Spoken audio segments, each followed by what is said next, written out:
Moderators. And good evening and welcome. I'm Charles Benson from today's TMJ4. And I'm Shannon Sims from today's TMJ4. Tonight, the candidates for the U.S. Senate debate. I'm Mitch Teich from WUWM.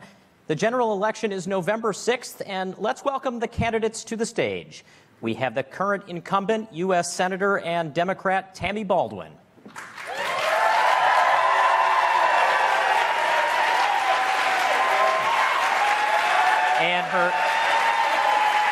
And her challenger, a state senator and Republican, Leah Vukmir.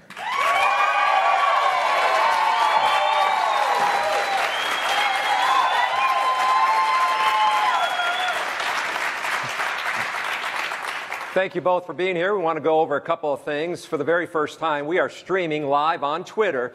You can follow by the hashtag that you see on the bottom of your screen, and we'll pick at least one question to ask during the debate. And our rules are very simple tonight. Candidates have 90 seconds to respond to a question, 30 seconds to respond to any follow-up.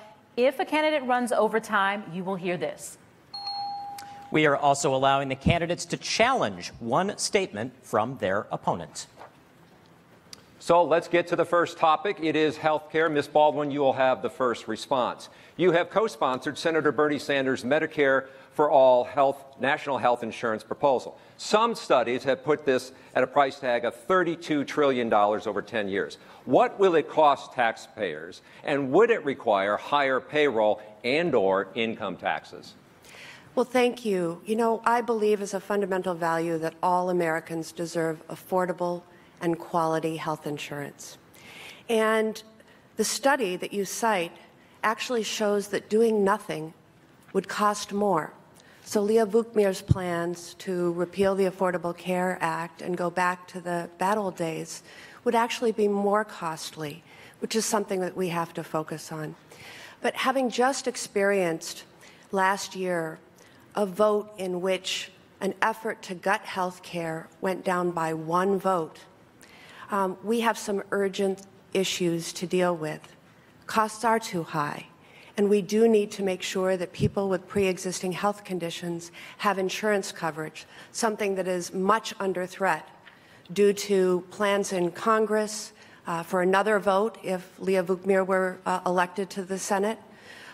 For the administration, it is unraveling the Affordable Care Act and threatening the affordability and, again, coverage for people with pre-existing conditions. And lastly, we have a battle in court right now, which would declare not only the Affordable Care Act unconstitutional, but it would indeed prevent or would release insurers of the obligation to cover people with pre-existing conditions. So we have some urgent, immediate issues, not something. If I could follow up, you'll have 30 seconds to do that. I did not hear something on how you think we could pay for this Medicare for all. Is it going to require higher payroll taxes or income taxes? You know, first of all, doing nothing would cost more, and that's deeply disturbing to me. And I do want to get to a place where all Americans have access to affordable, quality coverage.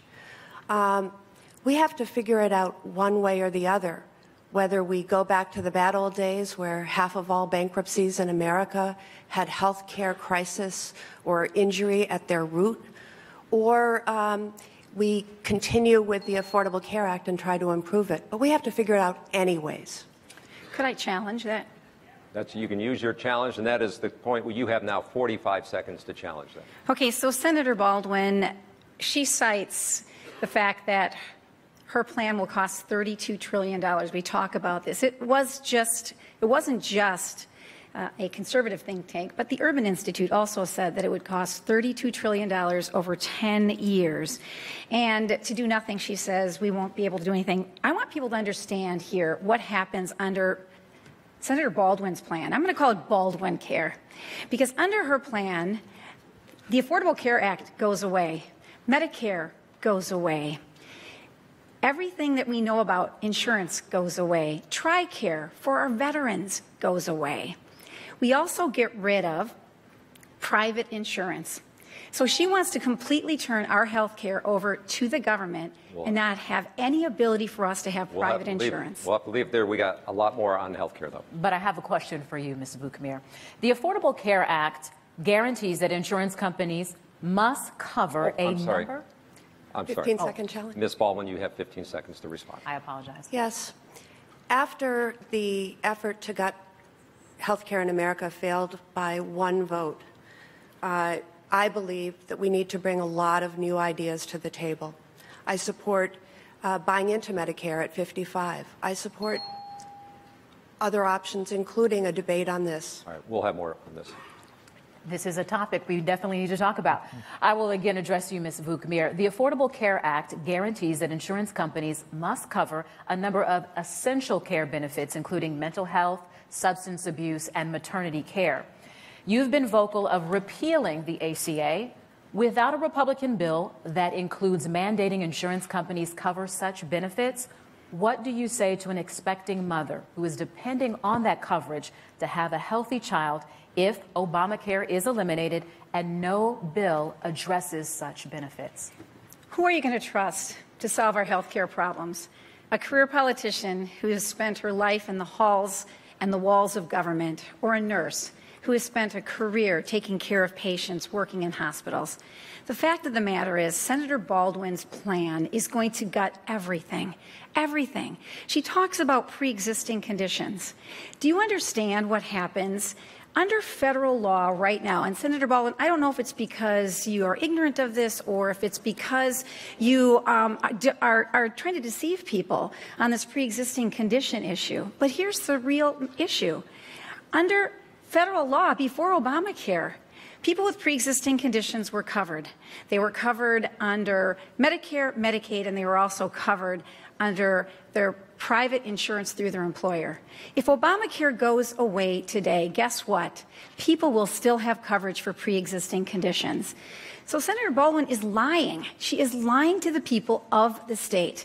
This is the big lie that is being perpetuated across the country about pre-existing conditions. Look, I would fall in front of a truck before I would let people go without coverage for pre-existing conditions. I'm a nurse. I care about my patients, and I want to make sure they get the best coverage possible. And under her plan, that won't happen. I want to allow consumerism to take hold, where we will have the variety of health care plans. Tammy Baldwin wants to put us under one plan where everything is the same instead of giving people the options that they need. Mayor, I'd like to follow up because the question was not directed to Ms. Baldwin, but rather to an expecting mother who would not on pre-existing but essential care benefits. And right now there is no Republican plan or bill on the books or in Congress right now that addresses the medical care of maternity. So I'm just asking, how would you approach dealing with that subject matter on essential care benefits, maternity care specifically? This is why you need more reinforcements in the United States Senate. The nurse is going to go in there and is going to show them what to do. What we need in health care is to get rid of the Affordable Care Act. And we agree with that because in your plan, the Affordable Care Act does go away. What we need to do is create an army of consumers with information and tools to make decisions about their health care. We have to unleash consumerism. We need information. That means transparency. We need tools, the ability to purchase our health care, and then we have the consumerism. People will have products that will be tailored to their needs. I think we're going to stick with healthcare for another question. Ms. Baldwin, so given the changes that the Affordable Care Act has undergone in the first 2 years of the Trump administration, do you believe it's irrevocably broken, or what would you fix and how would you fix it? It's a great question. Before I answer, I want to say that prior to the passage of the Affordable Care Act, there was not one individual insurance plan in Wisconsin that covered maternity care. That was not an option for somebody in the individual market. To your question, you know, last year in the summer, that memorable night when John McCain cast the deciding no vote to prevent gutting of health care and repeal of the Affordable Care Act, there was a moment when I hoped that our bipartisan efforts to shore it up, to fix it, because it is not perfect and it has been long neglected, would bear fruit. And I joined in on the Health Committee on which I serve with Senator Alexander, a Republican, and Senator Murray, a Democrat, to try to undo some of the sabotage that had happened through the administration, withholding a payment called cost-sharing reduction payment, and trying to make it harder for people to enroll during the open enrollment period. Those are two very important things that I would fix right away, and I would tell you that bill came out of committee on a unanimous bipartisan vote. But there are many other things. Costs are too high, and our protections for people with pre-existing conditions are threatened right now. And so with costs, I've stood up to the insurance and pharmaceutical companies to hold them accountable when they jack prices up. Ms. Vukmir, the next question is for you. We are staying on health care. In campaign commercials, you are criticized for voting with insurance companies over patients regarding cost of oral chemotherapy versus traditional chemotherapy. Do you regret that vote, and how would you protect patients versus opposing insurance mandates? This is a lie that's being perpetuated by Senator Baldwin. It is a scare tactic to save her job. I've got to tell you, as a nurse, I want to make sure that all patients get the best coverage possible. But also as a nurse, I problem solve, perhaps in a different way. I look at the unintended consequences of bills. And when I looked at this bill, I was very concerned that the unintended consequences of that bill would that the very people who wanted that care would be restricted from that care. You know, nurses listen. We're problem solvers. We look at things from the perspective of identifying a problem, coming up with a solution, applying that solution, and if it doesn't work, then we come back and fix it. Senator Baldwin wants to grab a headline. She wants a press release, and she just wants to protect her job. So she will do whatever she can and say whatever she can to make me look bad. But I've got to tell you, I care about my patients, and I know what is right for all patients because I have cared for patients my entire career. And that is the problem when government gets involved. Her plan for government involvement means no doctors are going to want to participate in a system when they have to participate with Medicare rates. You thought it was bad under Obamacare?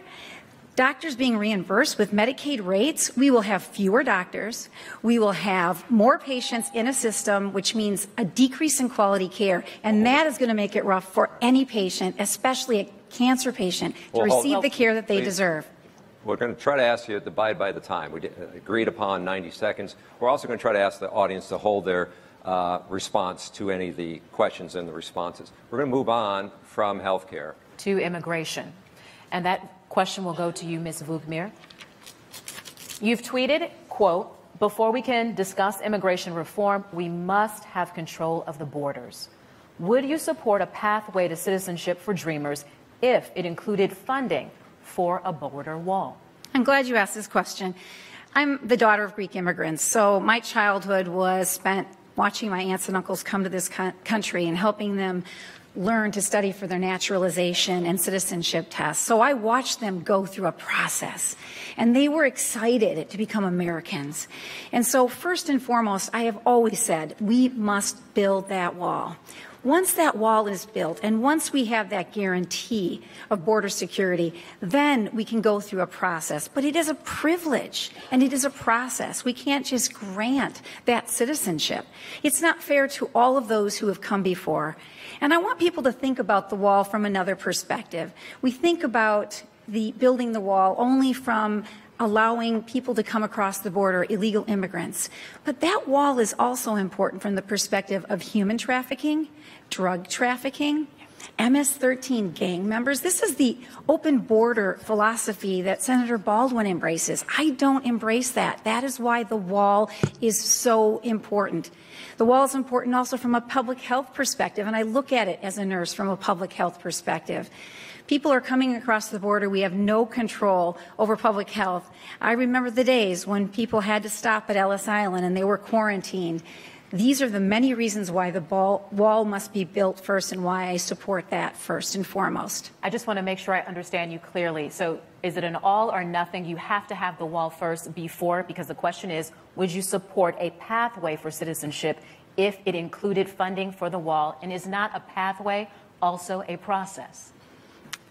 I think we're talking the same language, but the wall assurance, the wall has to be built first. And so far we haven't seen members of Senator Baldwin's party or Senator Baldwin even serious about building the wall. The president made that one of his signature issues during the campaign. And when he tried to bring members of both parties together, saying we would like to take care of DACA and take care of the wall, what did they do? Chuck Schumer, Nancy Pelosi, they walked out of the room. That isn't somebody who wants to work on an issue. Thank you, Ms. We need Vukmir. people who want to work on the issue and get it done. All right, so Ms. Baldwin, in the Senate, you voted in 2013 for the bipartisan immigration bill that included more money for border security and a pathway to citizenship for Dreamers. Today, could you support President Trump's border wall in exchange for securing a permanent path to citizenship for the roughly 7,000 Wisconsin DACA recipients? Thanks, Mitch. Before I answer that, I do want to use my prerogative and use a couple minutes on the last question.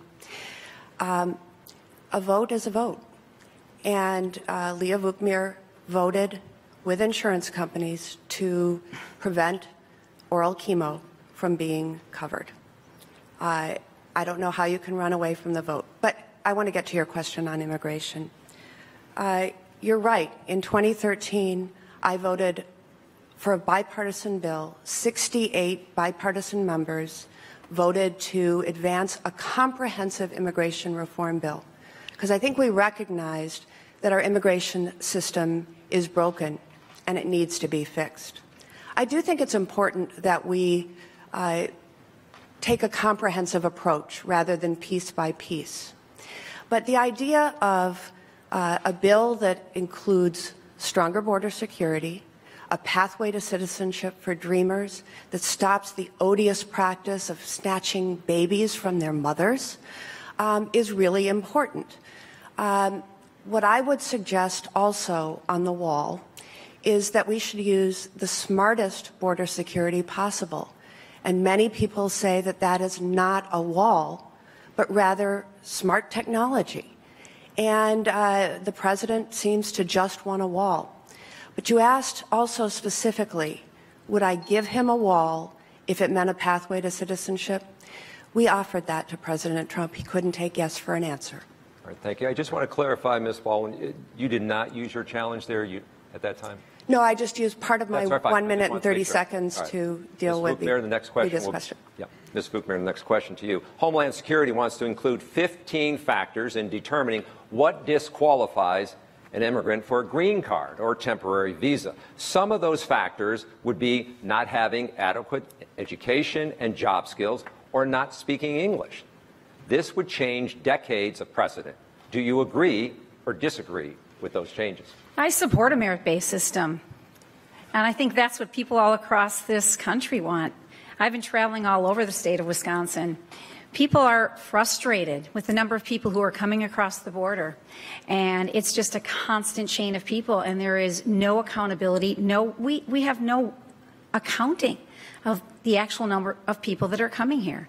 And I think that it is fair for us to look at a merit-based system moving forward. That's exactly what the people want. You know, it's a different time than when the early waves of immigrants came into this country. And we have to be thinking about immigrants as they're coming into this country and what are the job needs, what are the requirements, what are the different industries that each state has. And I think it's absolutely fair that we have a merit base. But I do want to ask Senator Baldwin, or at least inquire to all of you. You know, I find it interesting that Senator Baldwin is concerned about mothers and children being separated from their parents. You know, I am concerned about that too. It was awful. It's awful to see that. But this was going on during the Obama administration, and you did absolutely nothing about it then, but now you're saying it is outrageous, Senator Baldwin. This is another example of Senator Baldwin constantly saying one thing when she's in Washington and another thing when she comes home. It is outrageous to have children being separated from their parents. We are working to solve that problem, but when she had an opportunity, she did nothing, and now she's making it political. Ms. Vukmir, you said that you do support a merit-based system, but does this not create a pay-to-play type of immigration if certain factors will disqualify people simply coming into this country? Does not Lady Liberty say, give me your tired, your poor, your huddled masses yearning to breathe free? Should people only be able to enter the country due to a merit-based system? I think we will look at this and have a conversation about what the merit is. You're putting a price tag on it. I'm looking at what are people's skills and abilities, and that's totally different. I think we can have a compassionate legal immigration system, which I think that's what everyone wants. Right now, we have a broken illegal immigration system that must be taken care of first. Everywhere I go across this state, people are tired of it. People want a legal process. And right now, people are taking advantage of our great country. Your response. Mitch. You want to follow up? Well, I'll follow up with Ms. Baldwin. In an era in which there are serious concerns about the solvency of programs such as Medicaid and Medicare and food stamps, how should the U.S. weigh the needs of citizens versus those of immigrants? Well, one is not to administratively alter what we have been doing for years, which is recognizing that we are a country of immigrants. We need to legislatively pass comprehensive immigration reforms. And I would say to that, having had the opportunity, as you noted, to vote yes on a bipartisan comprehensive immigration reform bill, that I'm focused on solutions and not just politics. And we have seen this president take aim at blocking immigration from certain countries. We have seen this president limit how asylum claims can be made, distinguishing domestic violence or being a victim of gang violence, and not allowing those individuals to make their asylum claims. And now we're seeing this. We've got to fix it legislatively. Let me give you one example. Our dairy industry relies on a lot of immigrant labor. But most agricultural visa programs are set up just for harvest and planting. Cows need to be milked 24/7, and we have to have answers for them too. All right, we're going to move on now. The cultural movement known as Me Too recently marked its one-year anniversary. From Harvey Weinstein to Matt Lauer to the recent debate and hearings on Brett Kavanaugh, the Me Too conversation has spurred widespread national discussion. Given the underreporting of sexual abuse and sexual assault, what public policy should come out of the Me Too movement, and how would you, as a U.S. Senator over the next 6 years, lead the effort to improve the climate for reporting abuse in our schools, college campuses, and workplaces? This is a question for both of you. Let's start with you, Ms. Baldwin. Thank you. I think one thing we have found is that too many victims, women, have held these painful attacks or assaults for years. We find this also male victims also. And what I think that the Me Too movement has done and said is that we need to speak our truths, we need to tell our stories, and we need to be heard. That means due process. That means due process on all sides. But it does mean that we have to create an environment and a country where it is okay for people to speak out and tell their truths. And I do want to say, especially to the young people who watched the hearing with Dr. Ford, I personally found her to be credible and compelling. I believe her. But despite the outcome, I don't want that to silence a whole new generation who I know are scared right now. Just to follow up, Is there a public policy implication? Are there laws? Is there some guidance that a person in the U.S. Senate can provide? Well, I certainly think that a more respectful proceeding in front of the Senate 2 weeks ago would have been helpful. There are a lot of policies, I think, out there. I forward or advance a bill to reverse the Supreme Court's Vance decision that made it harder for people to claim harassment or sexual harassment by their supervisors in a job. I think we should pass it. All right, Ms. Vukmir, how would you as a U.S. Senator lead the effort to improve the climate for reporting abuse in schools, college campuses, and workplaces?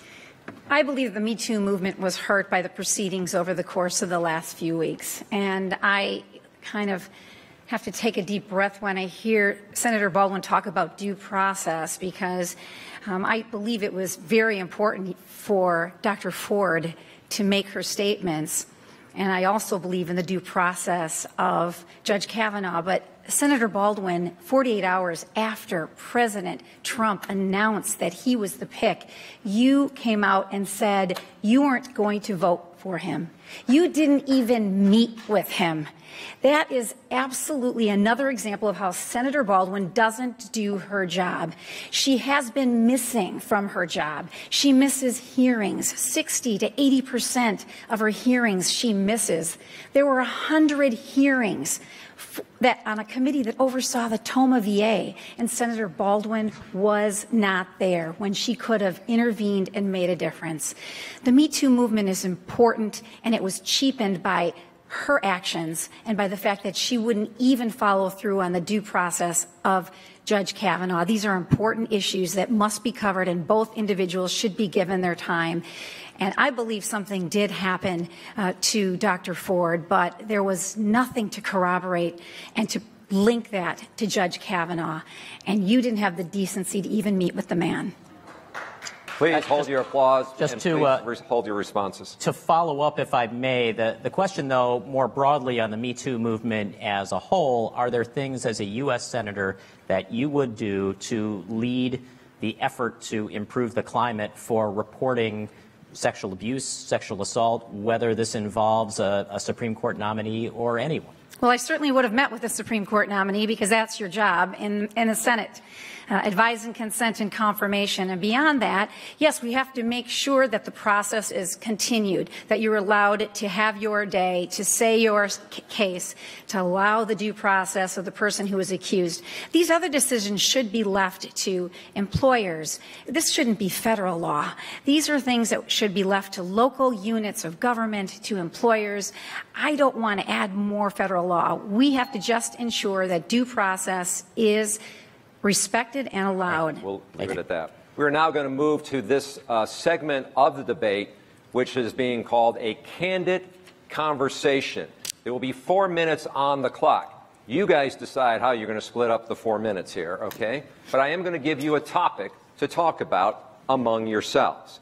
Amazon just announced its new minimum wage across the country will be $15 an hour, after facing growing criticism for its pay disparity. The company has more than 4,000 employees in Wisconsin. What are the risks and rewards to creating a $15 national minimum? Whose role or responsibility is it, government or the private sector, to raise the minimum wage? I'm excited. I'm really excited about the fact that Amazon is doing this, and they're doing it on their own. They're not doing it because it is a government mandate. It is, or because government is setting the wage. That's the wrong way to go about it.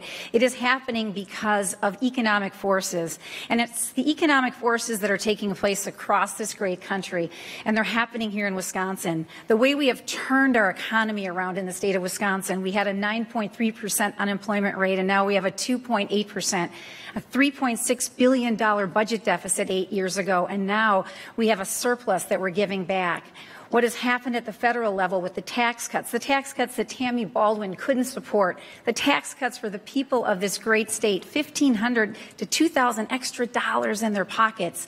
This has spurred the economy, along with the regulatory reforms that the president and we here have done in Wisconsin, that's what allows an Amazon to say $15 an hour instead of government saying it. Senator Baldwin, you want government to create jobs. Government doesn't create jobs. Government creates the environment for the job creators to come in and do what Amazon's doing right now.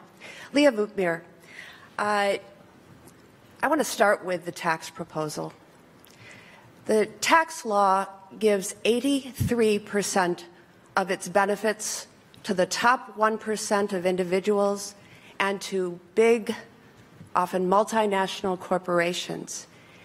It's going to cost $1.9 trillion. It is going to cause a huge hole in our nation's budget. It was supposed to trickle down. And yet we're not hearing Wisconsin workers are getting raises in their salaries or their wages. That's not happening, unfortunately. We have people working 1, 2, 3 jobs and still needing to seek nutritional support with food stamps. That's not right either. I am delighted by Amazon's example, but I do believe that we need to be role models in government, and we need to support a living wage. Well, one way to be a role model is, Senator Baldwin, is to learn how to cut spending. So you talk about what the cost of this bill is. Well, we have to recognize that we have a spending problem. And so it's not just an issue of saying, oh, we have tax cuts, it's going to cost. We have to look within, and we have to look within our budgets, just like families all across the state do every day when they sit around their table. They expect government to do the same.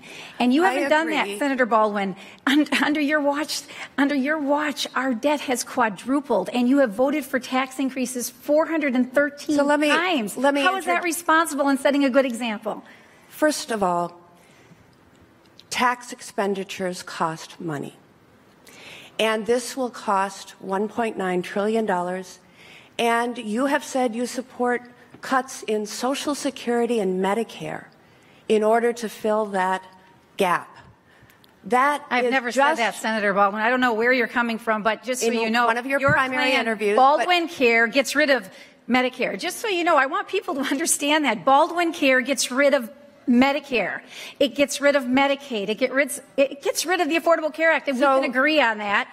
It gets rid of TRICARE, and it gets rid of private insurance. We cannot agree because you are just misinformed. No, you are wrong. You are wrong. And I didn't mean to address you directly. Leah Vukmir, unfortunately, thinks that you didn't read the bill. Expansion of Medicare will get rid of Medicare. But that aside, Senator Baldwin, look, the bill. Read the bill, Senator Baldwin. Maybe you didn't read the bill. The bill abolishes Medicare and goes to a full government-controlled health care plan. Ms. Vukmir will go on to another topic. Hopefully we can find some balance here. We're now going to talk about gender pay equality. Yes. This question is for both of you, so listen. Bustle, which is a digital publication for millennial women, recently asked all current U.S. senators and representatives what they are doing to ensure that men and women receive equal pay for equal work. Only 30% of Congress responded. Tell the voters why or why not you would support the Paycheck Fairness Act, a law that would include mandating companies report compensation data that breaks down sex, race, and national origin. Ms. Vukmir, you can start. Well, let's ask Senator Baldwin right off the bat how she feels about this, because she pays her female staff 74 cents on the dollar. So much for equal pay from her perspective. Look, I don't believe that government should be going in and making decisions. People and women work for different reasons at different times in their life. So do men. And once we get into a situation where government is sitting and dictating, it goes right back to what Senator Baldwin talked about before with living wages and setting minimum wages. These are arbitrarily set. You know, I believe and trust that I can make a decision, or that an employer is going to make a decision on the qualities and the merits of individuals. And of course I want people to have equal pay for the same jobs that they're doing. But when you have government coming in and setting it, this is problematic. But this is the big difference between Senator Baldwin and myself. Every problem Senator Baldwin looks at, she believes government has a better answer. I look at problems and I look at individuals and making decisions, employers. This is where decision making is best made from the ground up, not from the top down, as Senator Baldwin always imposes. Ms. Vukmir, I want to follow up with you quickly. It is fact that women make 20% less than men on the dollar. My question is, do you support the Fair Paycheck Act that would make it clear that women get paid for the same job, the same amount? Again, I think I have to look at the specifics of that bill. I haven't seen the specifics of that bill, so I'm not going to say yes or no on that. All I will respond to is the fact that, there are various reasons why women are paid different amounts and they make different decisions in their life. Maybe they're only working part-time while they're having children. We have to look at it in the big picture, not as a one-size-fits-all. But women, if they are in the same job, yes, they should be compensated, but we also have to look at their experience. Thank you. I appreciate your response. Ms. Baldwin, can you respond to the question? Do you need me to read it again? No. Okay. I strongly support the Paycheck Fairness Act. And Please. prior to that, the Lilly Ledbetter Act, which was a first step, and this is a very important follow-up. But I'd also note, well, first of all, to correct an inaccurate statement on the part of Leah Vukmir, women in my office get equal pay for equal work. That's not what our records show. And secondly, I do want to point out that during her state legislative career, unfortunately, at the behest of the corporate interests involved with groups like ALEC, there was a repeal of an equal pay law here in the state of Wisconsin that she supported. So she would take us backwards. I think we need to step forward. Not only do women get paid less than their male counterparts, but also women of color have even bigger pay gaps that we have to pay attention to and fight to close. Thank you, ladies. All right. We have people watching this debate on television, listening on the radio, and following on Twitter. Our candidates will now have a chance to answer a question from Twitter. We have been streaming live using the hashtag on your screen. Again, you'll both have 90 seconds to respond. And this question is projected on the screen behind you. It's a question from Verita4546 for both Senator Baldwin and Leah Vukmir. What is your position on late-term abortions? We'll start with you, Ms. Baldwin. I support a woman's right to choose. I don't believe that government should interfere with a woman's health or whether or when she should have a child. I also believe that my opponent has been at the very extreme of this issue. She has supported legislation that would ban in vitro fertilization, that would ban access to some forms of contraception, and would ban stem cell research that is providing life-saving treatments and ultimately potentially cures. So I strongly oppose any limitations like defunding Planned Parenthood, where so many women and men seek diagnostic care and primary health care. I believe that a woman should make her health care decisions. I am 100% pro-life. I am a nurse. I can't even imagine not being pro-life. You want to talk about extreme, Senator Baldwin. Extreme is voting for a partial birth abortion. It is the most disgusting thing that can happen, that the arms and legs of a baby are pulled out of their mother. The brain is sucked out. That is vile. And you talk about a woman's right to choose. It's a woman's right to kill her baby. It's wrong. That is extreme, Senator Baldwin. I will never forget as a young nurse holding a 24-week-old baby in my hands in a neonatal intensive care unit. And I saw that tiny heart beating so rapidly under that thin chest wall, and that life was trying to hang on in that neonatal intensive care unit, and we were working hard to save its life. And Tammy Baldwin would rip that life out of a mother just like that and snuff that life out. It's wrong. It's wrong. And you voted for that, Senator Baldwin. That is your vote. We will move on now to the next topic.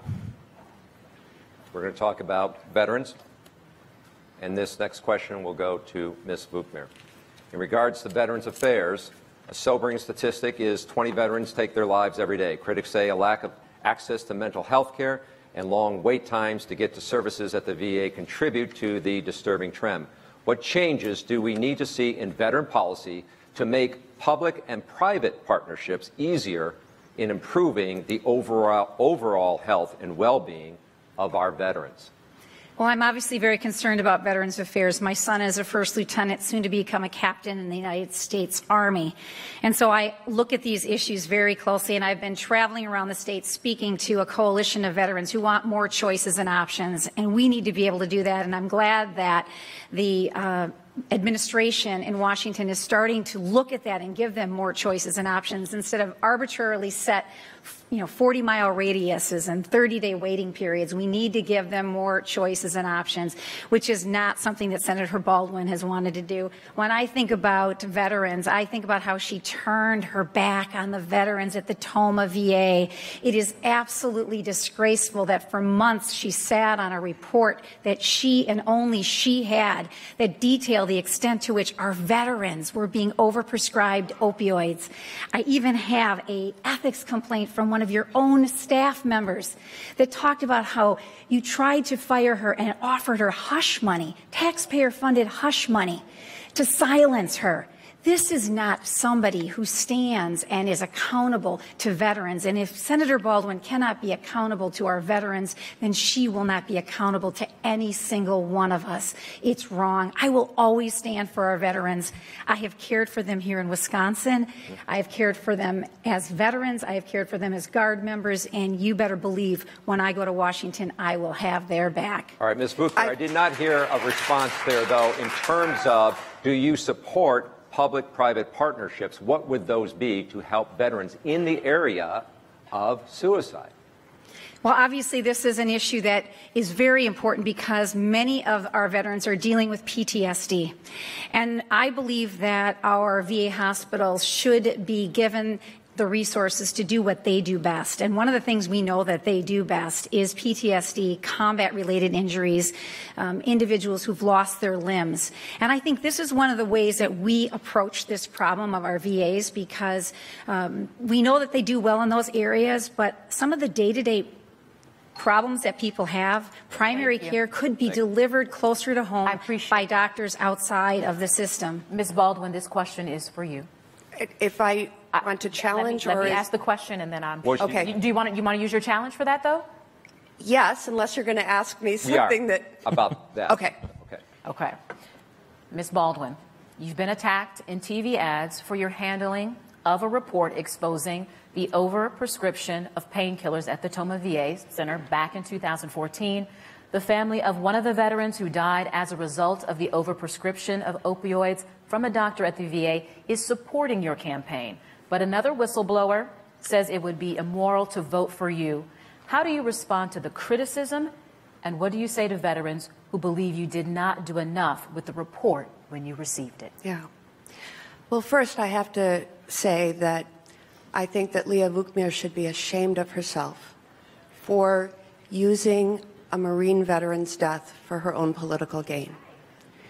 And when I learned about overprescribing across the VA system, but particularly at Toma, I worked with that Marine veteran's family, his widow, his daughter, his parents, to enact Jason's Law.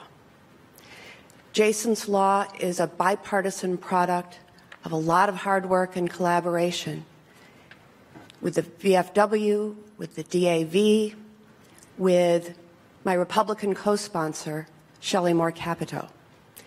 I dug in, and we have made a significant difference. And we do have an opioid epidemic in this country, and it's going to require a lot more work and determination. But to refer to a couple of other things that Leah Vukmir has said, there was an ethics complaint, and the bipartisan Senate Ethics Committee dismissed it and said it was without merit. Secondly, on the previous question, Leah Vukmir sadly has voted against mental health parity and mental health services at the behest of insurance companies for far too long in her legislative career. All right. Thank you, Ms. Baldwin. We're going to have to move on now to tariffs. Ms. Baldwin, the U.S., Canada, and Mexico signed a new trade agreement last week that would replace NAFTA. You have introduced legislation aimed at protecting and helping American manufacturers in the past. Does this trade bill from the president accomplish that? Well, I certainly think what I have seen of the new U.S., Mexico, Canada trade agreement is a step in a positive direction. One of the things I agree with President Trump on is the need to renegotiate NAFTA, which unfortunately resulted in too many, particularly Wisconsin manufacturing jobs, leave this country. But I will tell you right now, our dairy community is in crisis. Our manufacturing sector needs additional help, and the Mexico steel and aluminum tariffs are causing a lot of those challenges. The president needs to focus on countries that cheat, not our trading allies like Mexico and Canada. And when we lost over 500 dairy farms, mostly small and medium, last year, 6% of our dairy industry, this only makes it worse. We're on a pace to outdo that, and that would be a sad day. So there are many other things we can do to expand export markets, to support our dairy industry and our whole agricultural industry, and do right by manufacturing, because Wisconsin makes things. I think passage of my Buy America legislation in all of its facets, including the provision we're going to pass next week in the United States Senate, is a big step in the right direction also. Ms. Vukmir, one of the provisions of this agreement is designed to make it easier for Mexican workers to form and join labor unions. As a state senator, you voted for Act 10, which eliminated or restricted collective bargaining rights. You supported right to work. So when you look at this provision in the president's trade bill, does that square with your thoughts for American workers? I'm excited about what the president is doing. The president is following through on what he always said, and we've known that this president is a negotiator, The Art of the Deal. He wrote that book, and look what he has done. He has taken us from a situation where we had very unfair trade, and he believes in free trade, as do I, but he believes in fair trade. And we have had unfair trade practices going on for quite some time. And so he's already, against the critics, brought people together. No one thought that he would bring the EU to the table, and he did. No one thought that he would bring Mexico to the table, and he did. No one thought that he would bring Canada to the table, and he did. And now this block of countries has the ability to apply the pressure and to negotiate against the real bad actor in all of this, and that is China.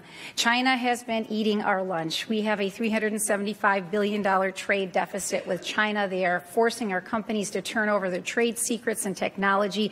It's wrong, and we finally have a president who's willing to stand up for it.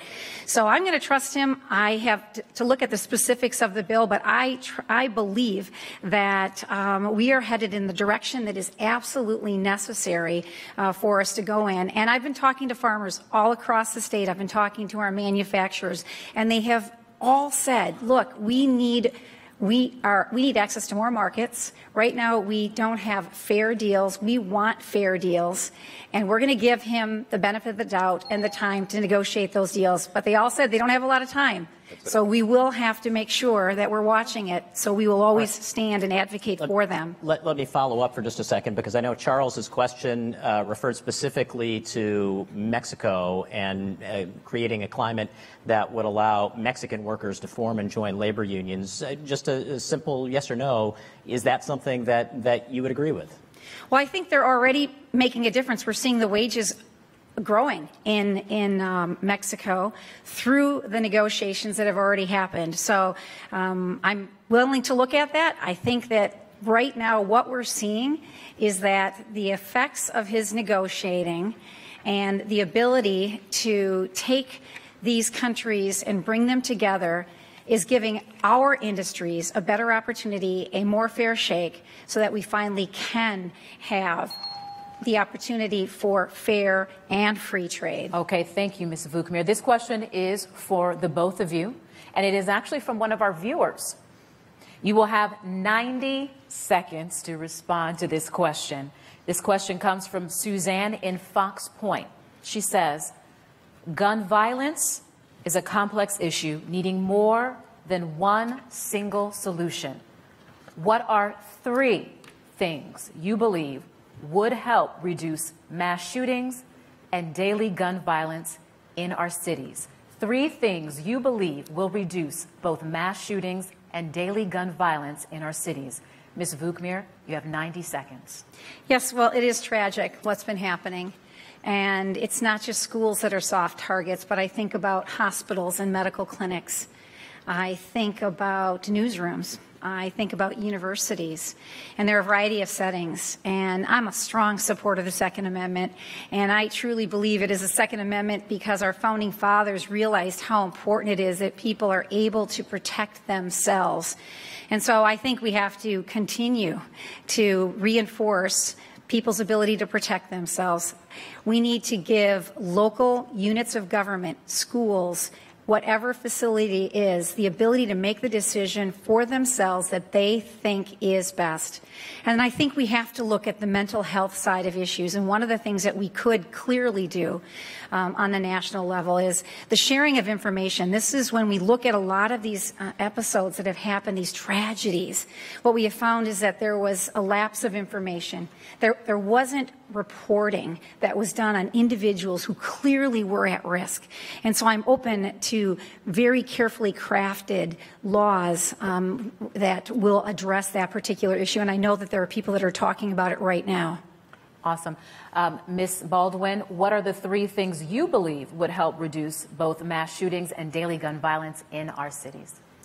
I appreciate that question. First of all, I am a gun owner, and I'm a supporter of the Second Amendment. But I do believe that the Second Amendment is entirely consistent with some common sense safety measures. I believe we need comprehensive background checks in every instance of purchase, exchange. I believe that we should ban bump stocks at minimum, my goodness. And I believe that we have to go after straw purchases. Those are when perhaps a legal purchase of many guns takes place and then illegal resales occur. And that particularly helps us get at some of the gun violence that we see that doesn't get as much of the spotlight. But I keep asking, how many more parklands, how many more Newtowns, how many more Oak Creeks do we have to have as a society before we will stand up to the NRA and its corporate interests and say, let's go with common sense safety regulation? Unfortunately, my opponent, who's been endorsed by the NRA, doesn't seem to recognize that the NRA has fallen out of, let's say, advocacy on behalf of its members, because most gun owners I know support comprehensive background checks. Most gun owners I know support banning bump stocks. Thank you, sir. We have reached the end of the debate at this time, and so we are now going to move into the closing statements. And Mitch? Each candidate now gets 90 seconds for a closing statement. Candidates drew numbers to determine the order before our debate began. Ms. Baldwin, we'll go first. Thank you. Well, I want to start by thanking the hosts, our moderators this evening, and the audience and the viewers. I have to say it is an enormous privilege to serve as your United States Senator. But I think what you saw tonight is the choice that you face this election. I'm on the side of Wisconsinites working people, families, small businesses. What you heard from my opponent shows that she favors the big corporations, the insurance companies, rather than Wisconsinites. I support Buy America legislation and stand up to multinational corporations in order to advance them. I support the Fair Drug Pricing Act, which I wrote with John McCain, and stand up to the pharmaceutical manufacturers every day. I opposed repealing Glass-Steagall and opposed the revolving door between Wall Street and the Treasury Department and government. I stand up to Wall Street every day. Leah Vukmir supported a tax giveaway that gave 83% of its benefits to the top 1% and big corporations. Even one corporation, ExxonMobil, will make more in the first year than all Wisconsin individuals and families combined off this tax cut. I'm fighting for middle-class taxpayers. Well, thank you all very much for hosting this debate, and thank you all for being here. And the stark difference could not be more clear between Senator Baldwin and myself. It's very clear as you listen to the answers, and I have to chuckle as she talks about special interests. Senator Baldwin is sitting on $22 million in a war chest of money that she's received from special interests. But I've got to tell you, what I hear from the people of Wisconsin are looking for leaders who understand the day-to-day challenges facing families. I mentioned that I grew up in a Greek family. I taught my aunts and uncles how to speak English when they came to this country so they could assimilate and learn how to work in this great country. I worked my way through college, working second and third shift in an inner city emergency room. Later, when my children were young, I fought the education system. I wanted a better education. I worked hard for them. I know what it's like to try to make ends meet, and I know what it's like to think about whether I have enough money for my kids in college. Senator Baldwin doesn't understand these day-to-day challenges. She is far more comfortable with her friends in the Hamptons than she is at a Friday night fish fry here in Wisconsin. When a veteran died at the Toma VA, her only concern was her own job. That is a betrayal of Wisconsin values. As a nurse who's cared for my patients my entire career, I will take that same passion to Washington and represent you. I'm asking for your vote on November 6th. Thank you. Thank you. I know it is not easy to do a live debate, but we thank you for your time and the privilege to hear both of your opinions on the issues. And so we want to say again, thank you for the U.S. Senate debate, and thank you to UW-Milwaukee for hosting tonight.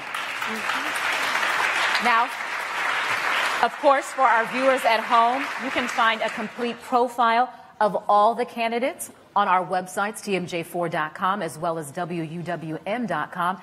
And remember, the general election is November 6th. And whether you vote early or you vote on Election Day, don't forget to get out and vote. Enjoy the rest of this election season. Get out and vote, and have a great night.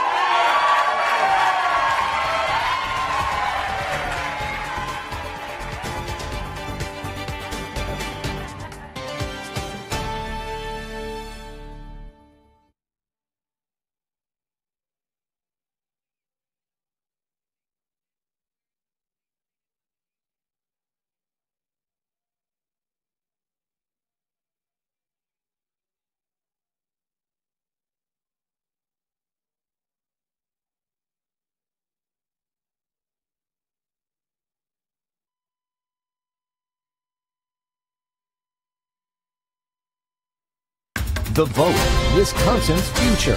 The U.S. Senate race. Tonight, the candidates debate, sponsored by today's TMJ4, WUWM, the Milwaukee Journal Sentinel, and USA Today Network. From the University of Wisconsin-Milwaukee